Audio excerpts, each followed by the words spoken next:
Untuk harapan saya semoga perempuan-perempuan yang ada di Indonesia baik di luar yang sedang bekerja ya tetap semangat karena perjalanan hidup itu tidak semulus apa yang kita pikirkan. Yang paling penting setiap kita berusaha jangan lupa minta doa restu kepada orang tua.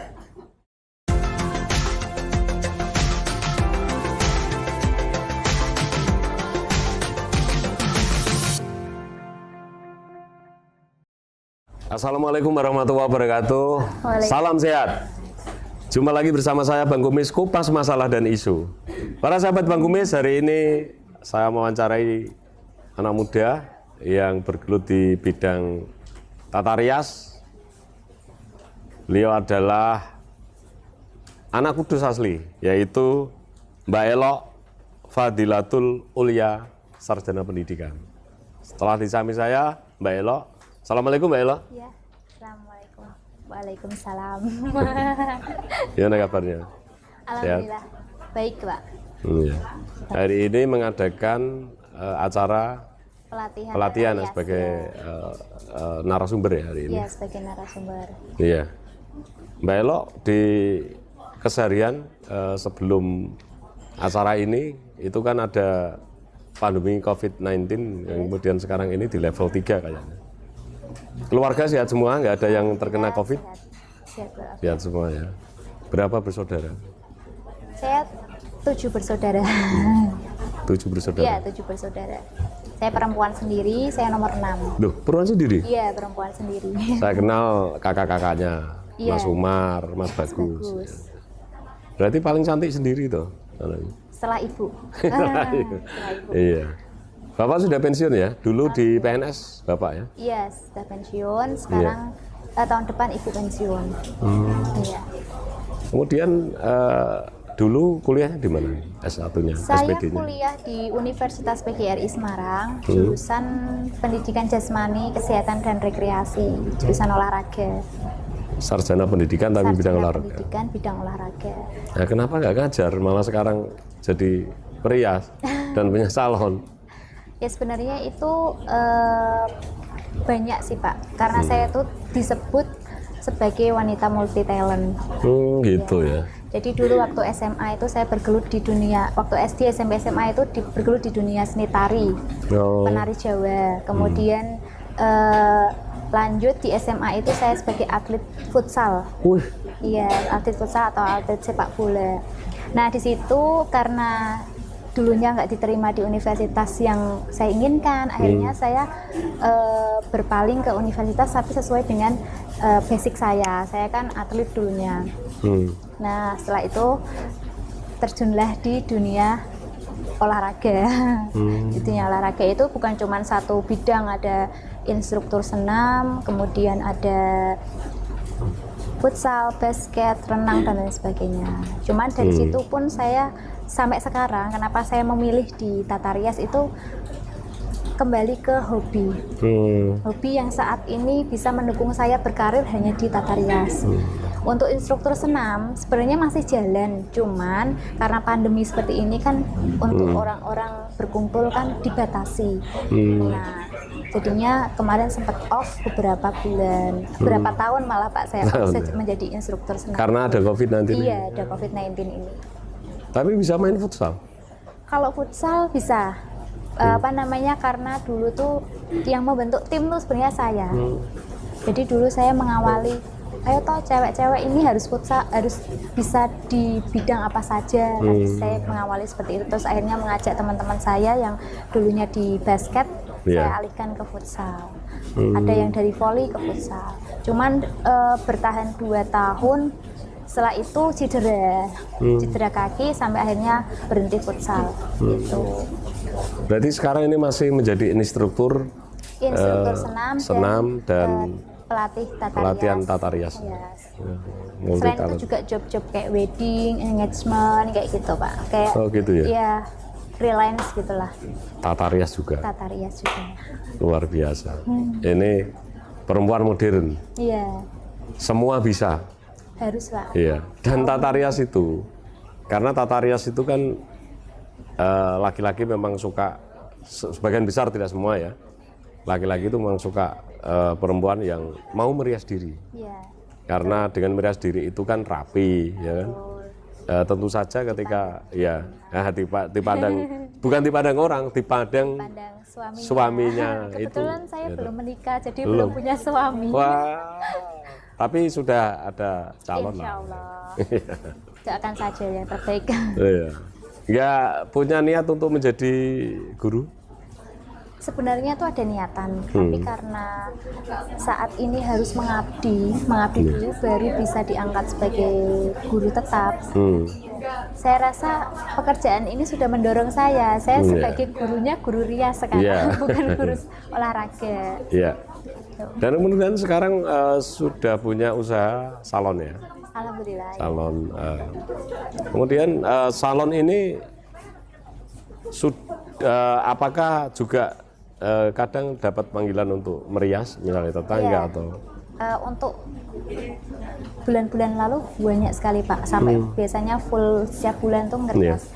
Untuk bulan ini memang saya fokus di pelatihan ini, jadi memang saya fokuskan. Gitu. Jadi memang kalau job rias itu tetap berjalan, bisa satu hari itu misal 5 orang atau 6 orang itu bisa, asalkan jamnya nggak bentrok gitu.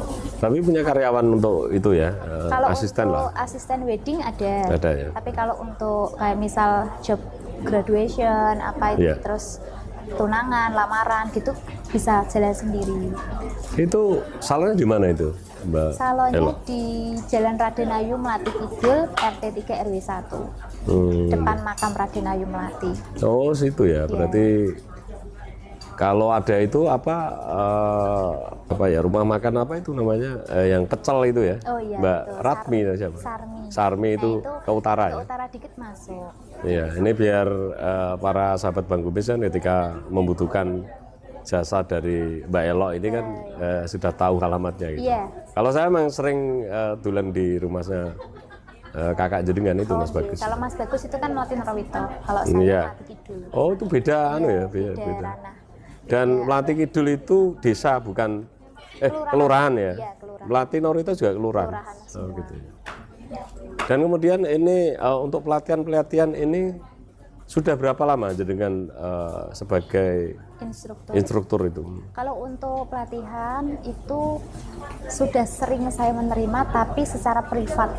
Oh, jadi gitu. datang ke galeri, berniat untuk belajar. Tapi kalau untuk pelatihan yang diselenggarakan oleh misal dari partai atau dari dinas atau dari manapun itu atau dari manajemen itu baru-baru akhir tahun ini.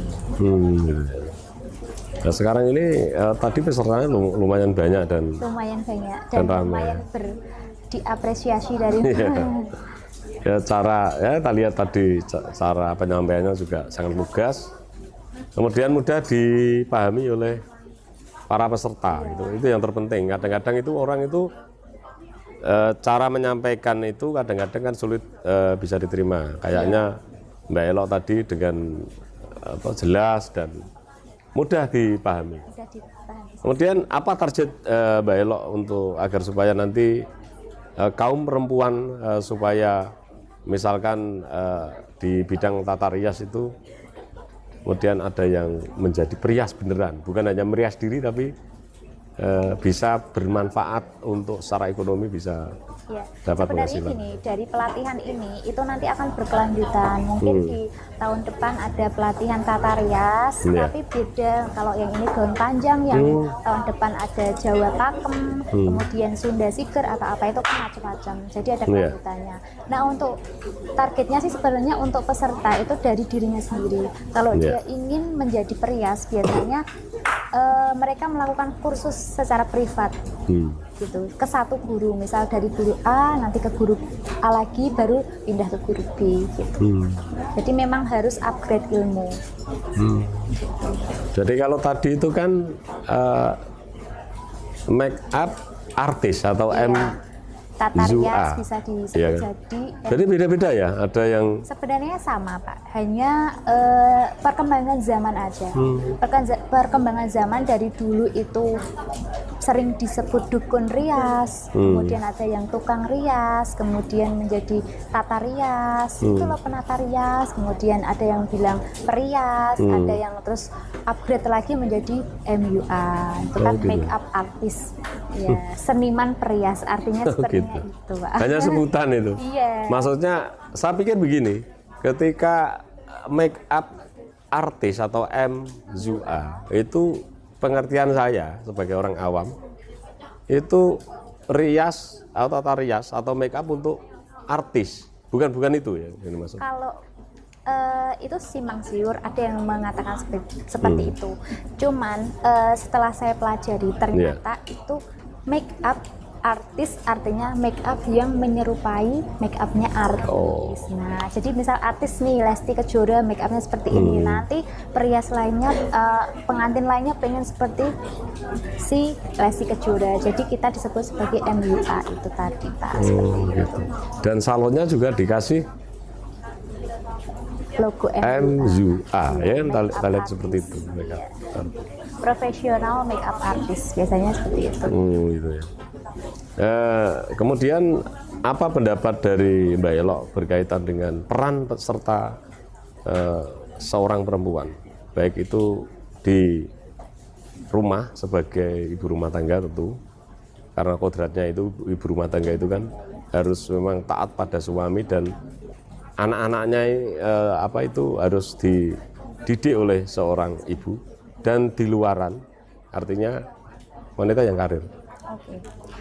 Kalau saya pribadi, saya Yeah. itu kan sebagai wanita karir cita-cita Yeah. memang Pak. Saya mengaca dari orang tua saya. Orang tua saya itu bisa menjadi ibu rumah tangga, bisa menjadi wanita karir, dan bisa menjadi sahabat. Nah, kalau di sini saya menekankan untuk kaum perempuan, bagaimanapun caranya, kalau misal dari suami biasanya mengizinkan untuk kita bekerja, ya kita paling nggak ada pemasukan sendiri, karena kan nggak mungkin suatu saat suami itu juga entah ada PHK atau pensiun atau apa, takutnya di sela-sela itu tiba-tiba nggak ada pemasukan. Nah, itu salah satu kodratnya perempuan untuk yang sekarang memfollow up, membantu suami seperti itu. Kalau saya mengajak dari ibu saya, dia bisa menjadi ibu rumah tangga, di rumah mengurus anak dan lain sebagainya, sampai anaknya 7 aja masih bisa sekolah semua kan gitu kan. Terus kemudian untuk pekerjaan di bawah di pekerjaan, di rumah pun tetap di rumah seperti itu. Gitu. Kalau pendapat saya sih seperti itu tentang wanita karir atau ibu rumah tangga, sebetulnya itu berprinsip pada diri sendiri, mampu nggak menjalani semua itu. Iya, perempuan itu memang makhluk Allah yang luar biasa. Kenapa? Seorang perempuan itu bisa menjadi dokter. Iya. Anak-anaknya kalau sakit itu yang rawat itu kan ibunya yang lebih dahulu, bukan bapaknya. Meskipun saya laki-laki. Kemudian perempuan itu bisa menjadi manajer untuk mengatur keuangan, kan begitu ya. Dan perempuan bisa menjadi apa itu psikologi, seorang psikolog. Karena laki-laki kalau stres, ya suaminya kalau stres itu yang dilus-lus istrinya sudah hilang semua, ya. Meredamkan masalah. Nah, maka itu kalau misalkan perempuan ini kemudian menjadi perempuan yang karir, ya luar biasa lagi. Karena di samping sebagai ibu rumah tangga, sebagai dokter, sebagai manajer, kemudian bisa sebagai psikolog dan sebagai tulang punggung. Iya, betul. Ada juga yang perempuan yang menjadi tulang punggung juga banyak. Saya tuh sebelum menjadi wanita, memutuskan menjadi wanita karir, itu saya melihat silsilahnya perempuan-perempuan dari lingkungan sekitar. Oh, orang ini seperti ini, seperti ini. Saya harus menyikapi seperti ini. Karena sejatinya perempuan itu jangan egois. Ya, kalau kita egois dengan pendapat sendiri, itu susah untuk jalan ke depan.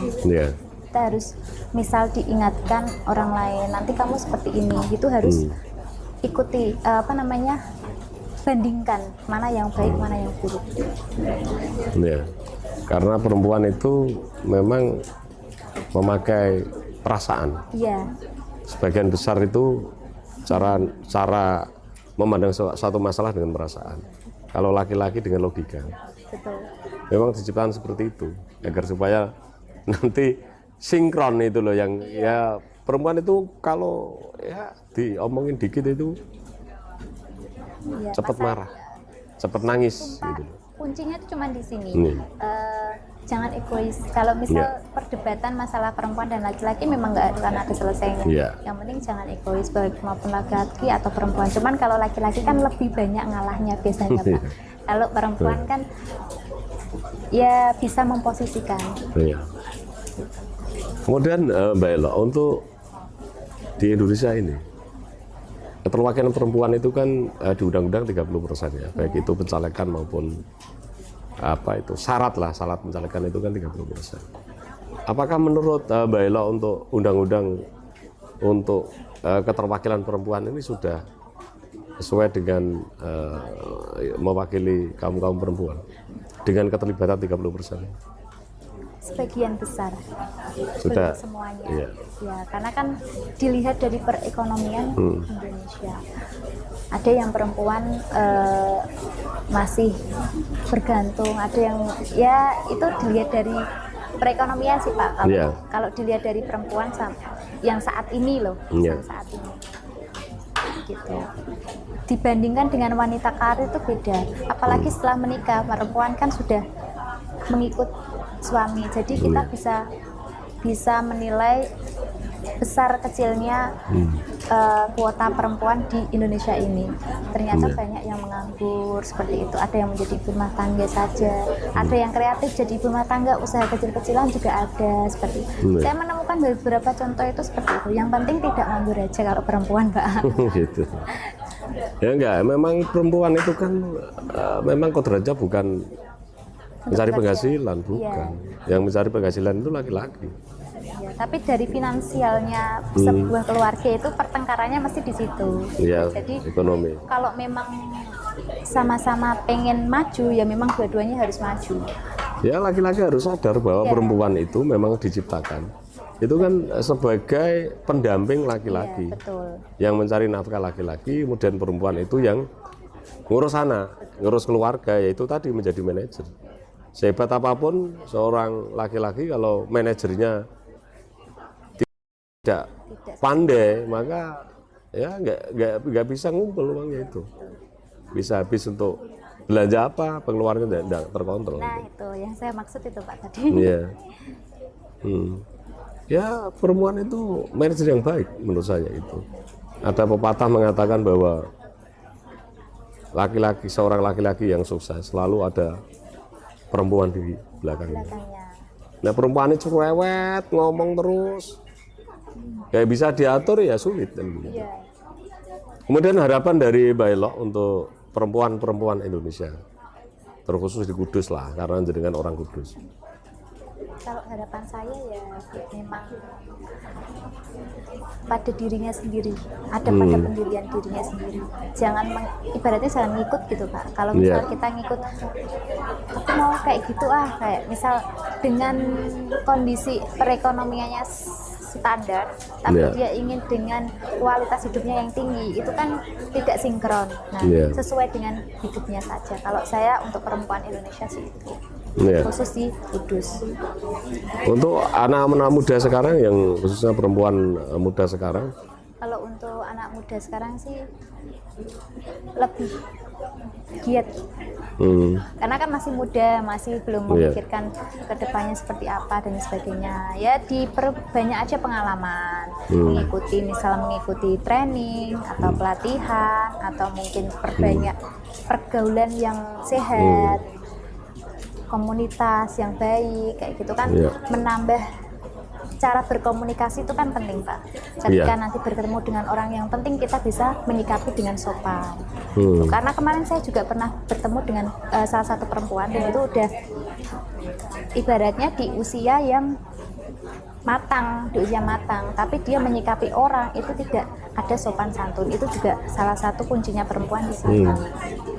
Gitu, saya pengennya perempuan yang kaum milenial ini bisa lebih berkarya dari sebelum-sebelumnya. Kan dulu kan dari Ibu Gita Kartini kan sudah memberikan fasilitas untuk perempuan-perempuan Indonesia. Nah ini marilah kita lanjutkan. Ya. Karena nanti tanggal 24 Desember itu kan Hari Ibu Dunia. Ibu, ya. Saya ingat itu karena saya ini 1 atau 2. seorang anak yang dilahirkan oleh seorang ibu. Iya, betul. Ya kan? Saya juga mencintai seorang perempuan, saya dicintai oleh perempuan, dan saya ini makannya juga yang menyediakan perempuan, dan saya punya anak perempuan juga. Kemudian untuk Mbak Elok ini nanti apakah punya usaha selain sebagai Makeup artist. iya makeup artist itu tadi, kemudian punya salon, pengembangan usaha yang lain apa Mbak Elok? Kalau saya memang pengennya mengembangkan di bidang kecantikan dan bidang olahraga, karena selain itu ya saya dulu waktu di kuliah itu Pak, saya sebagai mahasiswa pilihan dari Bapak Rektor untuk menjadi putri kampus. Nah di situ bukan satu hal saja, saya jadi banyak pengalaman di kampus, jadi saya pengen mengembangkan entah itu nanti dari manajemennya atau mungkin dari bidang olahraga, mau bikin tempat fitness atau apa, itu pengen saya kembangkan. Planning ke depan tuh masih banyak, cuman yang pelan-pelan satu persatu, kan namanya karir kan harus bertingkat. Tapi nanti kalau sudah menikah gitu ya, mau berkarir sebelum menikah? Sampai berhasil sebelum menikah? Ya pengennya tuh menikah juga sih Pak. Tetap semua perempuan pasti pengen menikah, apalagi di target umur ya Pak. Di target umur yang sekarang saya umurnya 25 tahun. Masih muda 25 tahun. Iya 25 tahun, cuman pengennya ya sesuai kayak teman-teman, ya sukses, ya pengen berkarir, pengen menikah juga. Jadi nanti bisa buat cerita anak cucu atau misal saudara-saudara, keponakan, oh ini loh Mbak Elok bisa dicontoh baiknya, buruknya ditinggal kayak gitu. Iya, ini nanti calon suaminya yang beruntung punya istri Mbak Elok, karena pola pikirnya itu sangat luar biasa, kepengen maju sendiri meskipun perempuan. Kadang-kadang laki-laki aja malas-malesan, nggak mikir bagaimana saya bisa maju. Lah dengan ini perempuan malah mikirnya kepengen secara ekonomi, pengen maju, kepengen ini itu, luar biasa itu. Dulu soalnya waktu kuliah, memang di awal pertama itu saya memang dapat biaya dari orang tua. Awalnya kan saya nggak pengen kuliah Pak, tapi gitu. Karena keinginan, jadi saya bisa dulu tuh sampai kerja di counter, terus sampai Gojek, sampai jadi driver. Pokoknya apapun yang saya lakukan di situ. Sampai segitunya? Iya. Harus menghasilkan uang, ngelesin SD kayak gitu-gitu, dan saya lakukan semua. Luar biasa. Ya, artinya saya habiskan di masa muda Pak, nanti. Iya, tidak semua perempuan seperti itu. Saya juga punya anak perempuan, nggak sampai sejauh itu gitu. Sampai sejauh itu kepengen maju sehingga apapun dilakukan itu loh, yang penting halal. Nah, perempuan ngojek pernah itu berarti? Pernah. Dulu itu malah waktunya itu pas lagi hujan, waktu Desember gini hujan, ada GrabFood itu kan belum ada aplikasi GrabFood, masih manual. Nah itu saya menerima pesanan makanan, bikin sendiri, jadi masak sendiri, terus tak antar ke teman-teman gitu. Itu sampai banjir saya lewati Pak, banjirnya tuh sampai selutut gitu, masih saya lewati naik motor. Luar biasa. Gitu. Karena begini Mbak Elok, jadi rata-rata orang yang sukses, orang yang berhasil itu memang dia punya mimpi yang besar. Jadi karena semua itu kan dari mimpi. Iya, mimpi. Apapun itu, misalkan kita mau ke pasar, kalau tidak diawali dari niat untuk ke pasar, nggak mungkin ke pasar kan? Betul sekali. Nah, ini harus ada niat dulu ya. Dan usaha, apalagi kalau perempuan sudah pernah mengalami pekerjaan yang sebetulnya tidak layak dilakukan oleh seorang perempuan, itu pun dilakukan. Saya yakin jenengan akan menjadi perempuan yang hebat, dan suaminya nanti ketika punya istri seperti Mbak Elok ya surga dunia itu. Amin. Kemudian Mbak Elo, menurut pandangan jenengan, orang yang paling berjasa dalam hidup Mbak Elo itu siapa? Bapak dan Ibu. Dua orang itu ya? Iya, Tak tergantikan. tak tergantikan. Luar biasa.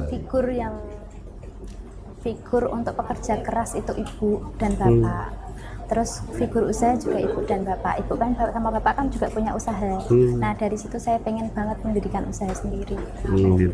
Karena 8 bersaudara itu Iya. tidak mudah untuk menjalani itu. Orang tua saya yakin ya Dari berdarah-darah untuk 1 sampai 7, saya 7 bersaudara Pak. Sampai sama saya udah 7. Itu yang usaha hanya saya. Oh, itu. Yang lain itu kerja, ada yang kerja di kantor, ada yang guru, ada yang hafiz Quran. Ya.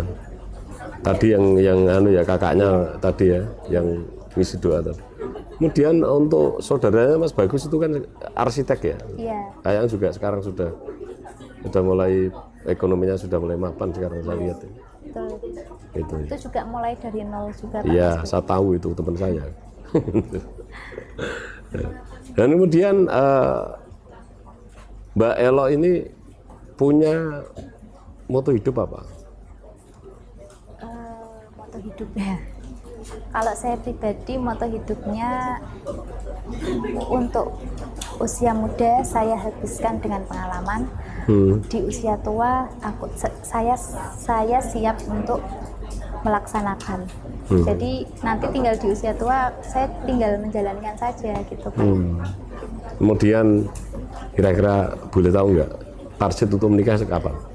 Tahun depan. Tahun depan langsung dijawab. Berarti sudah ada planning ini? Insya Allah. Sudah planning ya. Semoga nanti berjalan dengan lancar dan menjadi istri yang salehah.